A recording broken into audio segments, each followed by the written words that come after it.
Hello guys, this is Surendra Singh and welcome back to my YouTube channel. हम discuss कर रहे थे 14th चैप्टर एटॉमिक फिजिक्स के बारे में और इस पे हमने अभी तक 6 लेक्चर पढ़ लिए हैं और उस पे हमने बोर मॉडल के आधार पर इलेक्ट्रॉन से रिलेटेड कुछ कैरेक्टरिस्टिक्स डिस्कस की थी, जिसमें लास्ट क्लास में हमने टोटल एनर्जी के बारे में डिस्कस किया था कि nth ऑर्बिट में रिवॉल्व करते हुए किसी इलेक्ट्रॉन की टोटल एनर्जी कितनी होती है।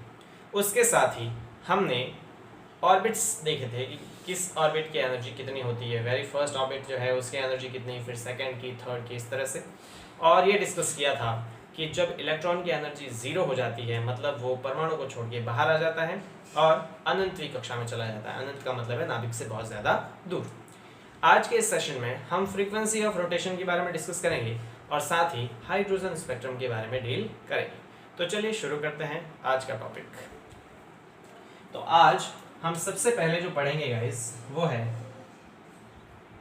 फ्रीक्वेंसी ऑफ रोटेशन या रिवॉल्यूशन। रोटेशन लिख दूं, frequency of rotation of electron in nth orbit. मान लेते हैं कि कोई इलेक्ट्रॉन nवीं कक्षा में चक्कर लगा रहा है, ठीक है। तो बोर मॉडल के अकॉर्डिंग जो है परमाणु की स्ट्रक्चर किस प्रकार की होती है, इसका समस्त धनावेश छोटे से भाग पर केंद्रित होता है जिसे नाभिक कहते हैं। इसके चारों ओर वृत्ताकार कक्षा में इलेक्ट्रॉन रिवॉल्व करता है, ठीक है। तो मान लेते हैं ये इलेक्ट्रॉन रिवॉल्व कर रहा है इस तरह से और इस ऑर्बिट की जो रेडियस है वो r है। अगर ये nth ऑर्बिट है तो इसको अपन Rn से रिप्रेजेंट करेंगे। इस पे टोटल कितना आवेश होता है मैं बता चुका हूँ, प्रोटॉन की संख्या z और एक प्रोटॉन पर इलेक्ट्रॉन के बराबर आवेश, तो टोटल आवेश क्या आ जाएगा Ze और इलेक्ट्रॉन पर आवेश है माइनस का e, ठीक। अब हम ये देख रहे हैं कि मान लेते कोई इलेक्ट्रॉन nth ऑर्बिट में रिवॉल्व कर रहा है, ठीक है। तो इस स्थिति में हम क्या डिस्कस करते हैं कि वेलोसिटी किस प्रकार से दी जाती है। अगर मैं वेलोसिटी की बात करूं that velocity is given by distance upon time. So distance would be d and total time, एक रोटेशन पूरा करने में मान लेते हैं इसको कैपिटल T टाइम लगता है, जहां कैपिटल T इसका पीरियडिक टाइम कहलाता है, आवर्तकाल कहलाता है, ठीक है। अब हम क्या देखते हैं, एक रोटेशन में टोटल इलेक्ट्रॉन कितनी डिस्टेंस ट्रैवल करेगा। तो एक कंप्लीट रोटेशन में इलेक्ट्रॉन इसकी परिधि के बराबर, और परिधि कितनी होती है, परिधि होती है 2 पाई r। चूंकि ये nth ऑर्बिट है तो यहाँ पे अपन Rn लिख लेंगे। तो यहाँ से इसकी velocity Vn is equal to आ जाएगा 2 पाई Rn और अपॉन t। क्लियर। यहाँ से मैं t की वैल्यू, t इधर आ जाएगा, v इधर आ जाएगा।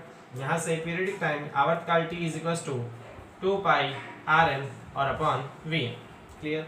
नाउ हमें पता है कि फ्रीक्वेंसी और आवर्तकाल में क्या संबंध होता है। फ्रीक्वेंसी और आवर्तकाल में जो संबंध होता है वो होता है आवृत्ति f बराबर होता है 1 आवर्तकाल, ठीक है। ये आप पढ़ चुके हो, आवर्तकाल और आवृत्ति में संबंध है। तो इसका मतलब मुझे अगर आवृत्ति f निकालनी है तो वो क्या आएगी, 1/t के इक्वल आएगी। तो यहाँ से 1/t, t की वैल्यू मेरे पास दे रखी है, 1/t करेंगे मतलब इसको उल्टा करेंगे तो ये भी उल्टा हो जाएगा। तो क्या आ जाएगा, ये आ जाएगा Vn अपॉन 2 पाई Rn। ये मेरे पास फ्रीक्वेंसी का फॉर्मूला आ जाएगा, इसकी आवृत्ति का फॉर्मूला आ जाएगा, ठीक है। यहाँ से अब हमें वैल्यू पता है, देखिएगा इसको मैं इक्वेशन 1 दे देता हूँ, वेयर हमारे पास Vn क्या है, Vn है nth ऑर्बिट में रिवॉल्व करते हुए किसी इलेक्ट्रॉन की वेलोसिटी, वेग जो अपन फाइंड आउट कर चुके हैं। और इसकी वैल्यू हमारे पास कितनी आई थी, वो आई थी Ze² upon 2 epsilon not NH के बराबर आई थी, ठीक है। आप पढ़ रहे होंगे तो आपको याद होगा, ये आई थी। इसी प्रकार Rn क्या है, Rn है nth ऑर्बिट की रेडियस, और उसका भी अपने यूनिवर्सल फॉर्मूला देखा था, वो क्या था, epsilon not n² upon pi m Z e²। ये दोनों मेरे पास वैल्यू थी, किसकी थी, ये तो थी वेलोसिटी की और ये थी मेरे पास रेडियस की। तो इक्वेशन सेकंड एंड थर्ड से वैल्यू किसमें पुट अप कर देते हैं, फर्स्ट में। तो मेरे पास क्या आ जाएगा, equation second and equation third into first into equation first. So मेरे पास frequency f is equal to क्या आ जाएगा, Vn की जगह ये वैल्यू पुट कर देते हैं, ये आ जाएगा Ze² upon 2 epsilon not NH और अपॉन यहाँ से 2 पाई Rn, तो ये आ जाएगा 2 पाई और Rn की जगह आ जाएगा epsilon not n² H² upon pi m Z e²। Clear guys. यहाँ से देखिए ये पाई से ये पाई कैंसिल हो जाएगा, ये टोटल टर्म जो है वो क्या जाएगा ऊपर, तो यहाँ से मेरे पास क्या आ जाएगा z इंटू जेड, जेड का square E square E to the power 4 into M और upon 2 into 2 it becomes 4 epsilon naught into epsilon not square N square into N cube और H square into H cube. तो ये वाली equation क्या represent करती है, ये वाली इक्वेशन रिप्रेजेंट करती है एंगुलर फ्रीक्वेंसी को, कि अगर इलेक्ट्रॉन जो है वो nth ऑर्बिट में रिवॉल्व कर रहा है तो वो 1 सेकंड में कितने रिवॉल्यूशन देगा, 1 सेकंड में रिवॉल्यूशन को हम उसकी फ्रीक्वेंसी कहेंगे, 1 सेकंड में रिवॉल्यूशन जो है वो इस फॉर्मूले से दिया जाएगा। अब अपन हाइड्रोजन की अगर बात करें स्पेशली फॉर हाइड्रोजन, तो हाइड्रोजन के लिए हम बता चुके हैं कि z की वैल्यू क्या आ जाएगी, z इज इक्वल टू 1। तो इसके लिए हाइड्रोजन में अगर nth ऑर्बिट की बात करें तो nth ऑर्बिट में ये फ्रीक्वेंसी आएगी, ठीक है। तो मैं यहाँ FN लिख देता हूँ, nth ऑर्बिट की फ्रीक्वेंसी, तो FN is equal to z की जगह 1 पुट करा तो सीधा e to the power 4m upon 4 epsilon not square n की जगह n क्यूब और h क्यूब। तो ये हाइड्रोजन के लिए nth ऑर्बिट में रिवॉल्व करते हुए किसी इलेक्ट्रॉन की फ्रीक्वेंसी आएगी। अब इसमें हम ये देख लेते हैं इस फॉर्मूले को अपन और किस तरह से लिख सकते हैं, अलग अलग टर्म में लिख सकता हूँ।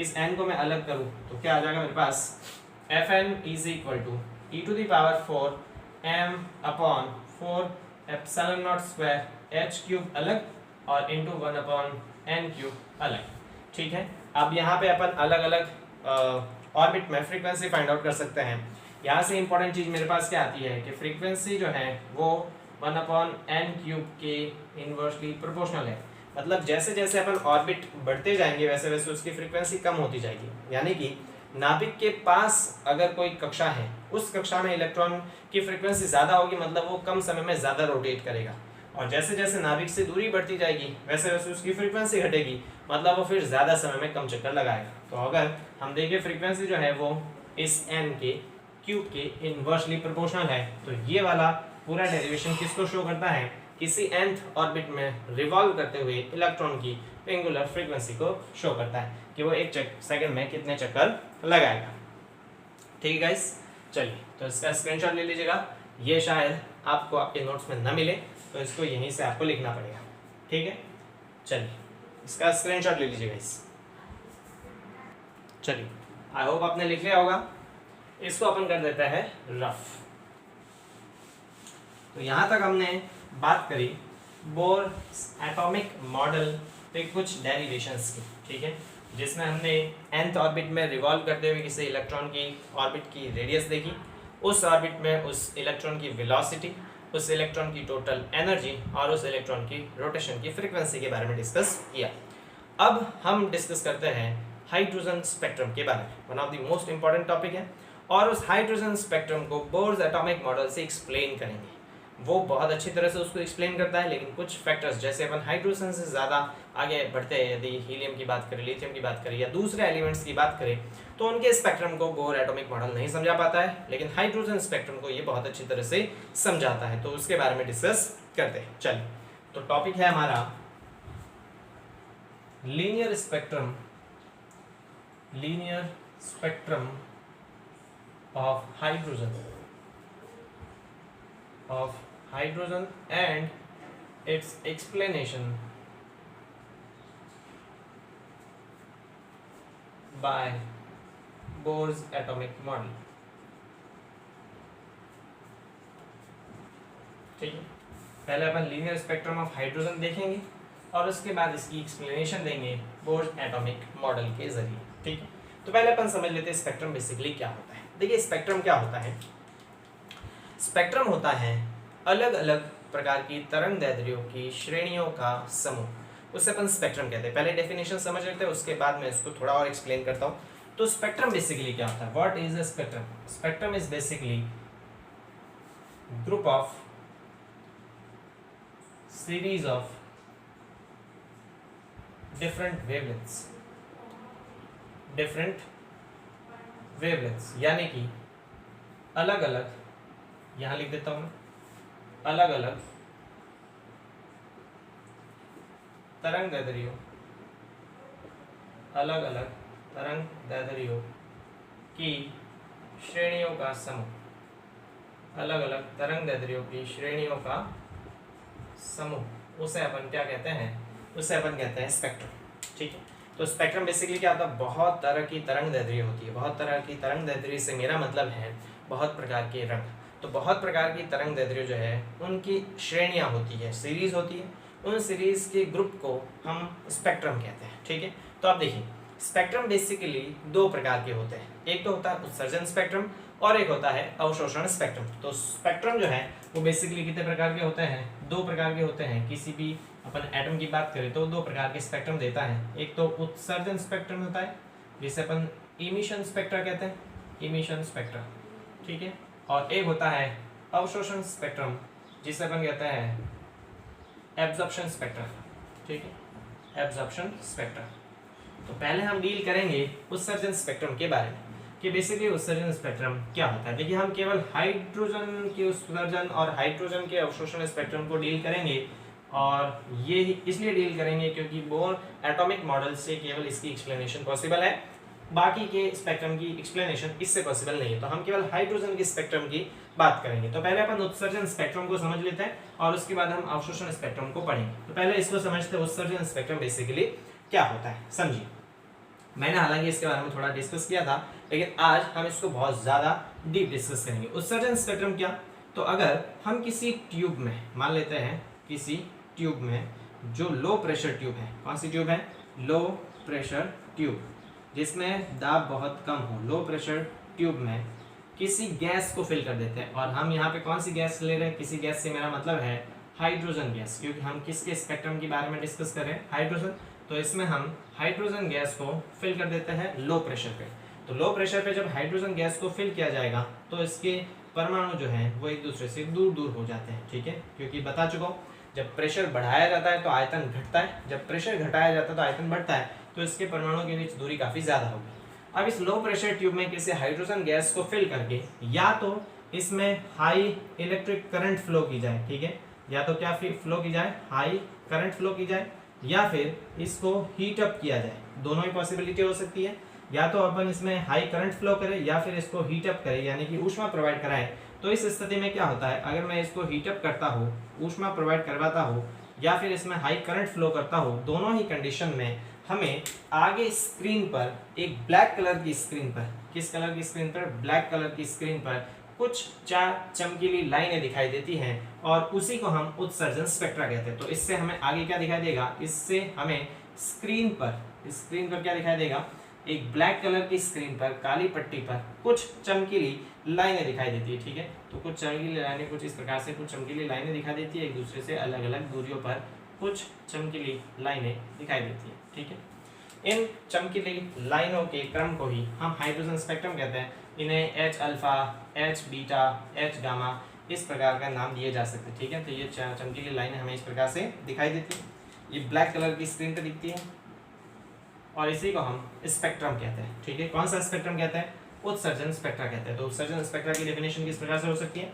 हालांकि इसको अपन डिटेल में डिस्कस करेंगे। पहले ये समझ लीजिए कि अगर किसी लो प्रेशर ट्यूब में हाइड्रोजन गैस को फिल करके यदि उसमें हाई इलेक्ट्रिक करंट या फिर उसको हीट अप किया जाए, तो हमें स्क्रीन पर ब्लैक कलर के बैकग्राउंड पे, किस कलर के बैकग्राउंड पे, ब्लैक कलर के बैकग्राउंड पे कुछ चमकीली लाइनें दिखाई देती है, कुछ चमकीली लाइनें दिखाई देती है। ठीक है, चमकीली लाइनें दिखाई देती है, रेखाएं दिखाई देती है, और इसे ही हम हाइड्रोजन का उत्सर्जन स्पेक्ट्रा कहते हैं।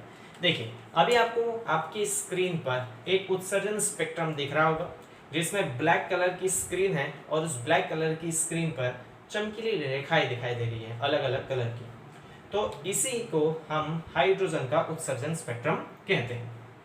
ठीक है, चलिए तो अब देखिए ये जो चार रेखाएं हमें दिखाई देती हैं, ये तो केवल हमें दिखाई दे रही है। इसका मतलब क्या कि इन रेखाओं की जो तरंग दैर्ध्य होगी, इन तरंगों की तरंग दैर्ध्य जो है वो 4000 से 7000 एंगस्ट्रॉम के बीच होगी, 4000 एंगस्ट्रॉम से 7000 एंगस्ट्रॉम के बीच होगी। क्योंकि 4000 एंगस्ट्रॉम से 7000 एंगस्ट्रॉम के बीच की जो तरंग दैर्ध्य है वो विजिबल स्पेक्ट्रम कहलाती है। कौन सा स्पेक्ट्रम कहलाती है, विजिबल स्पेक्ट्रम, यानी दृश्य प्रकार स्पेक्ट्रम कहलाता है, और ये हम आसानी से देख सकते हैं। ठीक है, और अगर 4000 एंगस्ट्रॉम से कम होती है तरंग दैर्ध्य या फिर 7000 एंगस्ट्रॉम से ज्यादा होती है तरंग दैर्ध्य, तो उस स्थिति में हम उसे नग्न आंखों से नहीं देख सकते। तो इसका मतलब समझिए कि हाइड्रोजन गैस को लो प्रेशर ट्यूब में फिल करके उसमें उच्च विद्युत धारा प्रवाहित करने पर या उसको ऊष्मा देने पर ब्लैक कलर की स्क्रीन पर चमकीली रेखाएं दिखाई देती है, उसे उत्सर्जन स्पेक्ट्रम कहते हैं।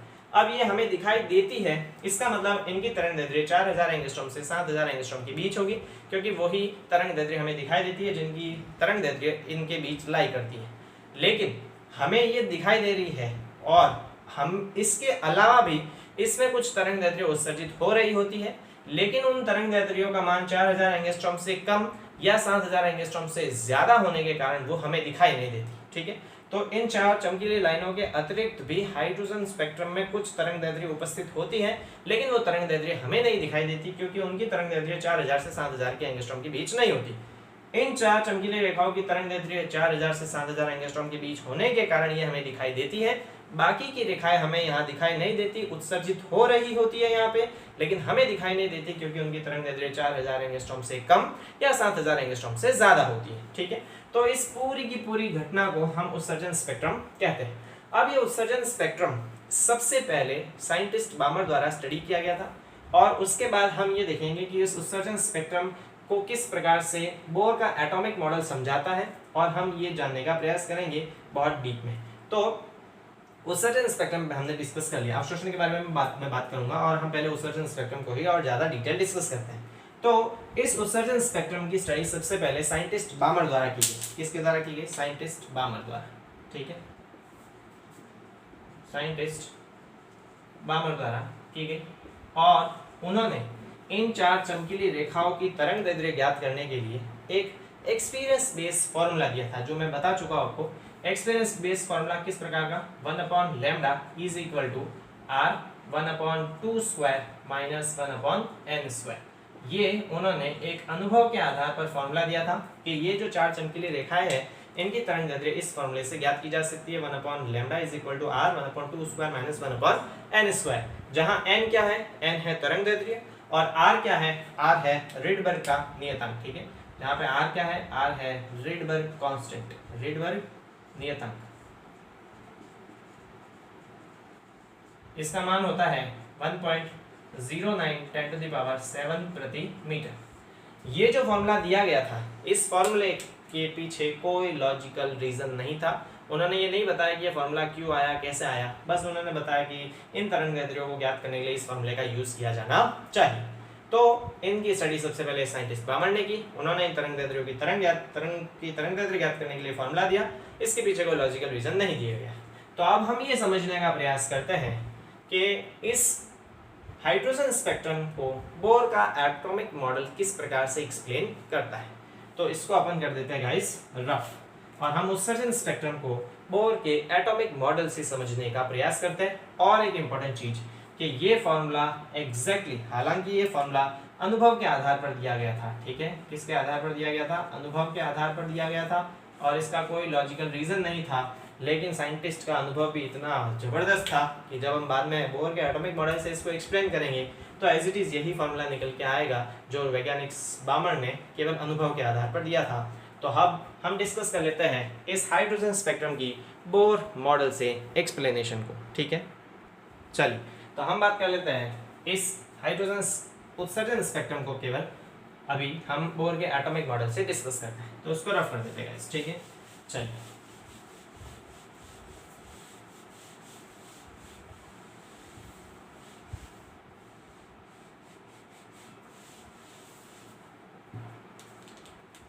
हम बात करते हैं एक्सप्लेनेशन।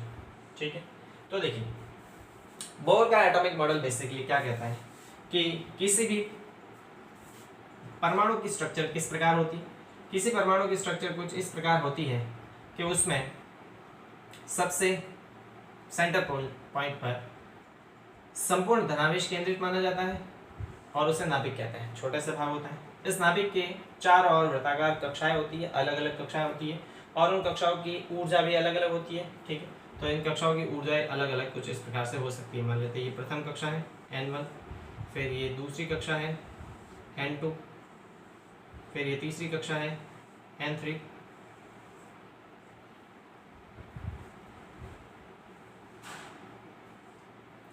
फिर ये चौथी कक्षा N4, फिर पांचवी कक्षा N5,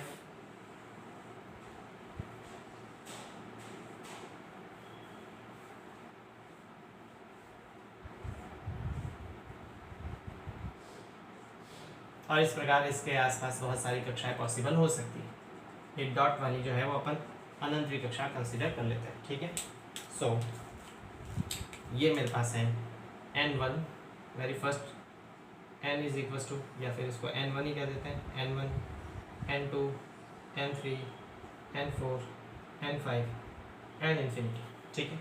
अब इन कक्षाओं में इलेक्ट्रॉन किसी भी कक्षा में हो सकता है बोर मॉडल के अकॉर्डिंग, पहली कक्षा में, दूसरी में, तीसरी में, चौथी में, किसी में भी वो नाभिक के चारों ओर चक्कर लगा सकता है। निश्चित कक्षाएं होती हैं, ठीक है।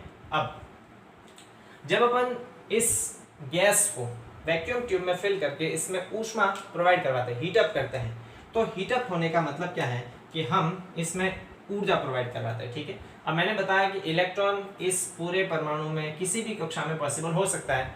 हम मान लेते हैं कि किसी क्षण इलेक्ट्रॉन दूसरी कक्षा में, ठीक है, पहली कक्षा में नहीं मानते, हम मान लेते हैं कि किसी क्षण इलेक्ट्रॉन दूसरी कक्षा में स्थित है। तो मान लेते हैं ये इलेक्ट्रॉन दूसरी कक्षा में यहाँ कहीं पे रोटेट कर रहा होगा, ठीक है। अब जब हम गैस को वैक्यूम ट्यूब में फिल करके उसको हीट अप करते हैं, तो हीट अप का मतलब है कि इस इलेक्ट्रॉन को ऊर्जा मिलेगी। तो हमने इस इलेक्ट्रॉन को ऊर्जा प्रोवाइड कराई। जब इस इलेक्ट्रॉन को ऊर्जा मिलेगी तो हम पढ़ चुके हैं कि बोर का तृतीय अभिग्रहित ये कहता है कि स्थायी कक्षा में चक्कर लगाता हुआ इलेक्ट्रॉन विकिरण उत्सर्जित नहीं करता, लेकिन जब उसको बाह्य स्रोत से ऊर्जा दी जाती है तो ये इलेक्ट्रॉन निम्न ऊर्जा स्तर से उच्च ऊर्जा स्तर में संक्रमित करेगा। तो जब अपन इसको एक्सटर्नल सोर्स से एनर्जी प्रोवाइड करवाते हैं तो इस इलेक्ट्रॉन की ऊर्जा बढ़ेगी और ये उच्च ऊर्जा स्तर में संक्रमित करेगा। अब समझिए, ये दूसरी कक्षा से तीसरी में भी जा सकता है, चौथी में, पांचवी में, छठी, सातवीं, आठवीं, किसी भी कक्षा में जा सकता है, लेकिन ये उस कक्षा में जाएगा जिस कक्षा की ऊर्जा इस इलेक्ट्रॉन की ऊर्जा के बराबर होगी, ठीक है। तो मान लेते हैं ये इलेक्ट्रॉन जो है वो ऊर्जा ग्रहण करके इस वाली कक्षा में आ गया, N5 वाली कक्षा में आ गया, ठीक है। तो ये N5 वाली कक्षा में आ गया, यहाँ से यहाँ पर। तो ये इलेक्ट्रॉन यहाँ से यहाँ गया ऊर्जा ग्रहण करके, लेकिन यहाँ उच्च ऊर्जा स्तर में इस इलेक्ट्रॉन की स्टेबिलिटी कम हो जाती है, परमाणु की स्टेबिलिटी कम हो जाती है, तो यहाँ पर बहुत कम समय के लिए रुकता है। वो मैंने बताया था 10⁻⁹ से लेके 10⁻11 सेकेंड, जो कि बहुत कम है, एक सेकेंड का 10 अरबवां हिस्से से भी कम। तो इतने कम सेकेंड में यहाँ पे ये रुकता है और वापस निम्न ऊर्जा स्तर में संक्रमित करता है। अब समझिए इस फिनोमिना को। तो जब इलेक्ट्रॉन उच्च ऊर्जा स्तर से वापस निम्न ऊर्जा स्तर में आएगा तो कंडीशन ये है कि निम्न ऊर्जा स्तर में अगर ये वापस आएगा तो उस इलेक्ट्रॉन की ऊर्जा उस निम्न ऊर्जा स्तर की ऊर्जा के बराबर होनी चाहिए, जबकि इस इलेक्ट्रॉन के पास तो एक्स्ट्रा एनर्जी है। तो ये अपनी उस एक्स्ट्रा एनर्जी को लिबरेट करेगा तरंग के रूप में, विकिरण के रूप में, ठीक है। और उसी विकिरण को हम स्पेक्ट्रम में देखते हैं और उसी की वजह से हमें वो चमकीली रेखाएं दिखाई देती। तो ये इलेक्ट्रॉन जब वापस उच्च ऊर्जा स्तर से निम्न ऊर्जा स्तर में आएगा, उस स्थिति में ये इन दोनों ऊर्जा स्तरों की ऊर्जाओं के अंतर के बराबर ऊर्जा लिबरेट कर देगा। समझे मेरी बात।